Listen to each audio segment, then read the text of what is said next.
Voilà, Maroc 2025, la Coupe d'Afrique des Nations donc, c'est l'un des grands événements de la planète football mondialement. Simon, avec des matchs en ce moment même qui se jouent avec beaucoup de suspense, c'est l'ultime journée des matchs du groupe B. Absolument, avec l'Égypte de Mo Salah. Vous connaissez Mo Salah, c'est la star égyptienne. 0-0 contre l'Angola, mais l'Égypte qui est déjà qualifiée pour les huitièmes. Le match important, c'est Zimbabwe-Afrique du Sud. Un but partout à la mi-temps. L'Afrique du Sud qui a un petit peu plus de pression depuis que son sélectionneur Hugo Bross, c'est un Belge, eh bien, il a déclaré qu'il n'y avait pas d'ambiance au Maroc, que les tribunes étaient vides. Il a même terminé par un joli « L'organisation est catastrophique. Ma femme a dit qu'elle avait eu peur ». Ça, c'est quand sa femme est rentrée dans le stade à Agadir, entrée chaotique selon elle, et donc son mari sélectionneur. Alors ça promet pour la suite de la compétition. Il ne s'est pas fait que des amis, Hugo Bross, mais bon, il connaît bien la CAN. Il avait gagné avec le Cameroun en 2017. C'est pour mettre la pression un petit peu hors de son équipe. Et on poursuit Simon avec les matchs de ce soir. Il s'agit du groupe A. Absolument, avec un joli Comore-Mali, vous l'avez dit, un excellent Zambie-Maroc. Là, devrait y avoir du monde dans le stade, surtout qu'on annonce le retour d'Achraf Hakimi, la superstar marocaine, pour se qualifier du Paris Saint-Germain, évidemment, pour se qualifier en huitième de finale et pour montrer aussi que le Maroc, un des favoris, est bien là. C'est un peu difficile depuis le début du tournoi, avec un sélectionneur Walid Regragui qui est critiqué notamment sur ses choix depuis le début de la compétition. Jules Lalanne-Larieux nous en dit plus. Adulé hier, critiqué aujourd'hui. Monsieur Lakja, il faut une réunion de crise et dégager Walid Regragui. Pour moi, ça c'est incompréhensible. Ça c'est incompréhensible. Faites comme la Côte d'Ivoire et virez-moi-le tout de suite. Le problème, c'était lui, Regragui. Walid Regragui a le cuir dur. Il connaît le football. Après le match nul de ses Lions de l'Atlas contre le Mali, il ne s'attendait pas à autre chose. Moi, je reste très calme parce que je connais l'environnement marocain. Et moi, en tant que coach, je l'accepte. Ça ne m'empêche pas de dormir. Et quand ils nous critiquent, ils nous aident aussi. On accepte. C'est le game, comme je dis. Et on est dans le game. Le jeu, il en était le maître. Son bilan des 2 dernières années parle pour lui. 19 victoires de rang avant le match nul face au Mali. Mais depuis le début de la compétition, la machine semble s'être légèrement grippée. Alors pourquoi? L'une des explications pourrait être dans le type d'équipe affrontée. Malgré la grande série de victoires, il y a toujours eu ces débats. Comment transformer une équipe qui était très à l'aise sans ballon, on l'a vu en Coupe du Monde, très à l'aise dans la projection vers l'avant et un bloc dense, en équipe qui fait le jeu. Et ça, c'est un problème qui ne s'est jamais arrêté d'être posé à Regragui. Depuis l'exploit lors de la Coupe du Monde 2022, le technicien marocain et son groupe sont entrés dans une autre dimension. Alors cette CAN à domicile, à 6 mois de la prochaine Coupe du Monde en juin prochain, c'est peut-être trop de pression. Les attentes sont devenues beaucoup plus grandes depuis cette qualification à la demi-finale, en demi-finale de la Coupe du Monde 2022. Ça a eu un impact sur le comportement de Walid Regragui avec les journalistes, avec peut-être les médias. Du soutien devant les médias, c'est certainement ce qu'il était venu chercher en conférence de presse, alors que le dernier match de groupe se profile face à la Zambie.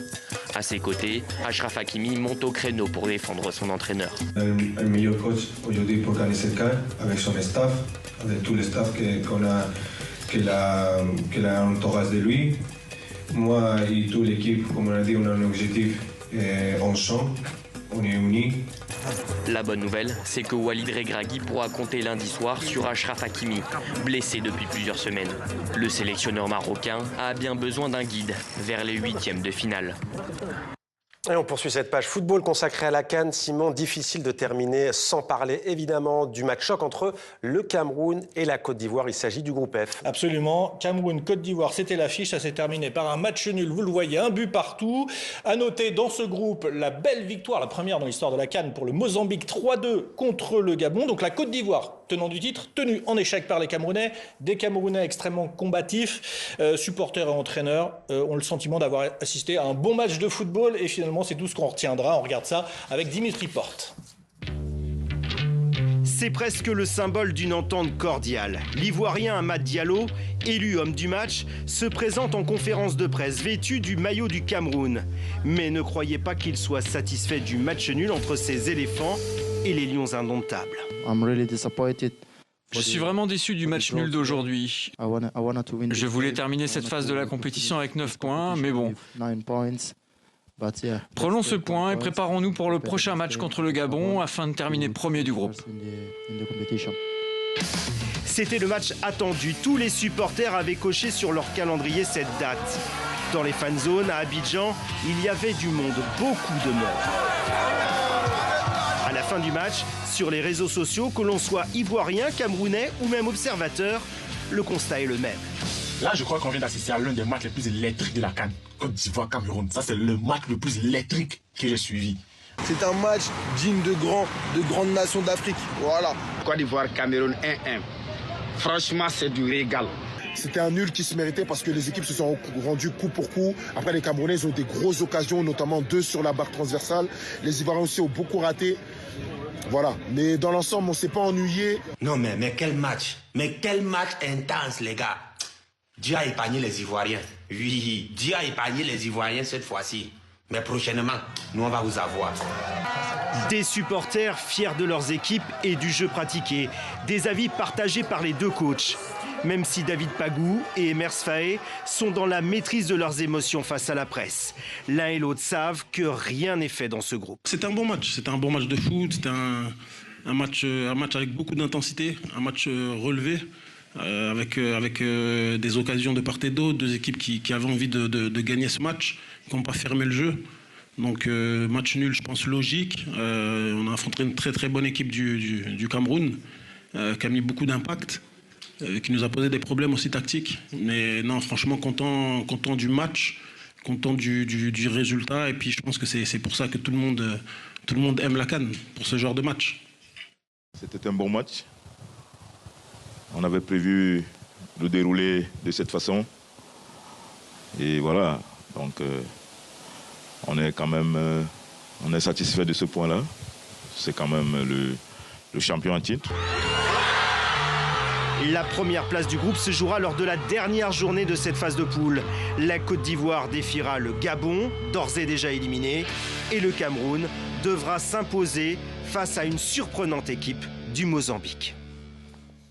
On va regarder d'ailleurs le classement de ce groupe F qui est évidemment très serré. Côte d'Ivoire, Cameroun, vous le voyez, 4 points chacun. Le Mozambique, 3 points. Toutes ces équipes peuvent encore se qualifier pour les huitièmes de finale, sauf le Gabon. Le Gabon éliminé déjà avec 2 défaites lors de cette CAN. C'est une grosse déception parce que le Gabon, notamment, a un attaquant exceptionnel qui s'appelle Pierre-Emerick Aubameyang. Il avait joué le match contre le Mozambique, défaite. Il a marqué un but. Oui, absolument. Mais ça n'a pas suffi pour les Gabonais. Donc Côte d'Ivoire, Cameroun, Mozambique, tout est encore possible pour la 3e journée. Ça, ce sera le 31. Donc, pour passer la belle année, on verra ce que ça va donner. On verra ce que ça va donner. Une coupe très relevée quand même, Simon. C'est vrai qu'au fil des éditions, cette CAN, elle prend vraiment une dimension. On peut dire qu'avec la Coupe du Monde et l'Euro de football, c'est l'événement majeur du football mondial. Oui, de plus en plus, effectivement. Il y a un niveau qui est vraiment exceptionnel. Ça joue bien dans toutes les sélections ou presque. Il y a beaucoup plus de sélections aussi, la CAN qui grandit. Donc, non, très belle CAN pour l'instant. On va voir ce que ça va donner. Et pour l'instant, effectivement, il y a beaucoup de beaux jeux. Merci beaucoup, Simon, pour cette chronique CAN. C'est donc tous les jours Maroc 2025 sur nos antennes.